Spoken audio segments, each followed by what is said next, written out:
Hey there, I'm Cahlen, and today I'm going to be telling you about a practice that I do called heart rate variability training.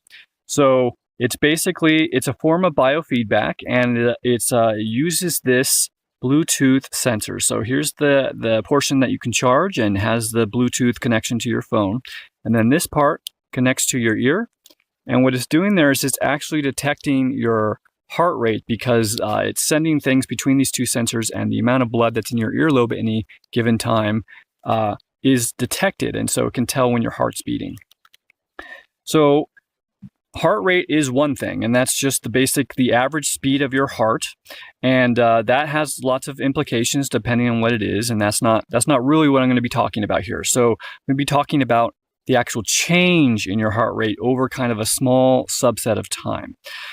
So as you breathe in, your heart rate tends to go up because you're adding oxygen to your system and your body's distributing it.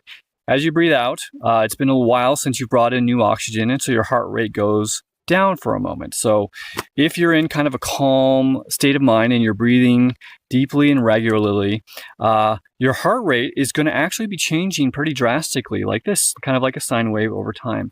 And that is associated with calm presence, and I would say like this sense that you're happy to be here. It feels good to be in your body. It just feels good to be. And so heart rate variability is affected by your breathing patterns, but it's also affected by whether or not you're in fight or flight mode. So if you're in a relaxed, calm state, your body is able to go into big variations in your heart rate variability. But if you are like spooked or stressed out, because of something going on in your mind or something going on in the environment around you, then the heart rate becomes more regular. There's less change in it, and it also becomes more random. And so that's generally, for me at least, is associated with this feeling in the center of my chest of tension, and which kind of radiates to the rest of my body, is like this tension which makes me uncomfortable, and it kind of puts me into a state of mind where I need to solve something so that I'm not feeling uncomfortable. So I'm going to show you what the application looks like during a session, and then I'll talk to you a little bit about sort of the practices for getting into a good heart rate variability, or what people call a high state of coherence.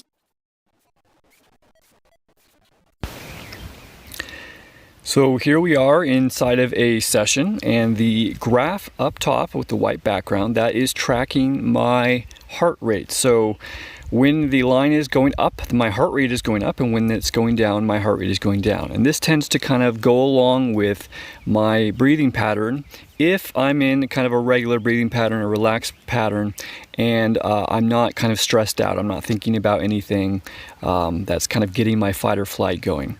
And as you can see here, now we've kind of gone into a period where things are becoming a little bit irregular. And for example, my heart rate goes up, and then it comes down a little bit, and then it goes up again, and then it drops way down, and then it tries to regulate itself again, and then it gets a little bit, jagged there. So you can see on the bottom graph, while that's happening, it's a little bit delayed. This graph's a little bit behind the top one. You can see my coherence rate, which is the thing that we want to be high, has dropped during that phase of kind of heart rate being kind of jagged and not steady. So then I kind of get back into a state where you see it's looking more like a sine wave again. I've either regulated my breath back to a relaxed, steady pattern, or I have resolved whatever thing is going on in my mind or in my situation which has made me feel stressed, kind of in fight or flight mode. So that's kind of the basics of the app. There's a lot of other stuff in there as well. There's lots of different screens and like things that will help you. They're kind of, you follow along with your breath, like something will be going up and down, and you just kind of try and follow with it.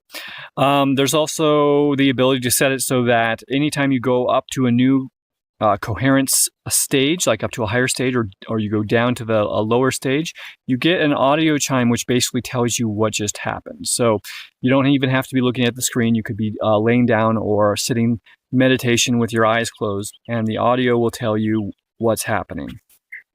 So when you find yourself in a state of kind of low coherence, a state of kind of feeling a little bit stressed out or not breathing fluidly and regularly with a rhythm, then there are some practices which you can do. And so sort of the basic thing is to imagine that you are breathing into the center of your chest, like actually feel as if the air is flowing in, like maybe as if you had a hole or a nostril here, and you're breathing in to your chest and you're breathing it out, and you're breathing it in and you're breathing it out, and just kind of get into a breathing in fairly deep and then breathing out and doing that in a fairly regular pattern. And so that's going to get you a long way there. So the sort of more advanced things are more mental. So when you're thinking about something which stresses you out, which I think, at least for me, it has been something that I do a lot, and I think a lot of other people do that a lot too,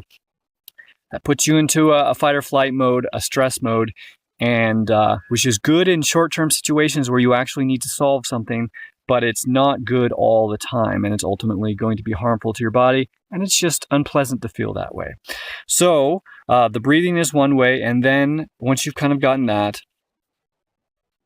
imagine something which brings you positive feelings. So whether this is a memory of something, of an experience with a loved one, which is beautiful to you, or something that may happen in the future, which you would like to bring about, which is very important to you, or just an image which is beautiful and meaningful to you. Just bring that into your mind and kind of hold it there. So that's the basics for getting yourself into a state of coherence for yourself. But coherence does affect other people outside of yourself. Your heart is giving off a magnetic field, and I believe that this is picked up by other people. In my experience, when I'm in a high state of coherence, other people want to be around me, are generally happier to be interacting with me.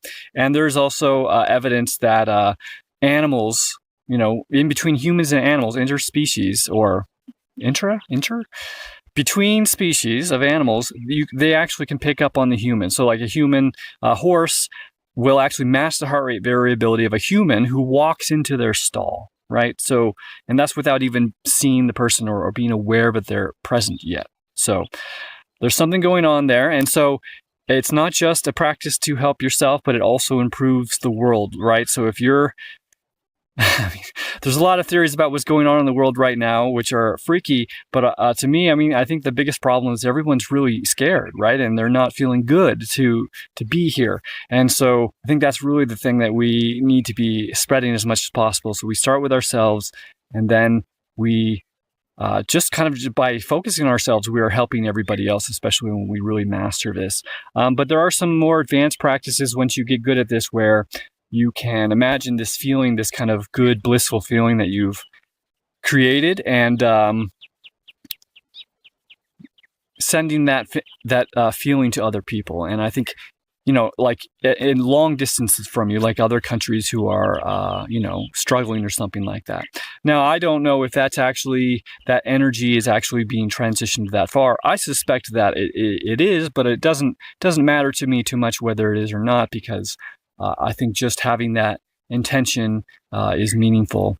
And so that's basically my feelings on heart rate variability. And I am, I think I'm certified in something. I'm an Inner Balance, which is the company who sells this thing. I'm an Inner Balance facilitator. So I've gone through a short training program, which basically made me kind of able to help anybody who's interested in taking this on and learning this and make it important in their lives. So I'm also a human potential coach, a certified human potential coach. So that is something, the Inner Balance heart rate variability stuff kind of is something that can go along with that type of coaching. So if you're interested in just trying to improve your life in terms of energy, health, how you're feeling, clarity on what you're doing here, and how to achieve what you want to, I'm a human potential coach, and I'm happy to help anyone who's interested. You just email me, and my email is in the description below.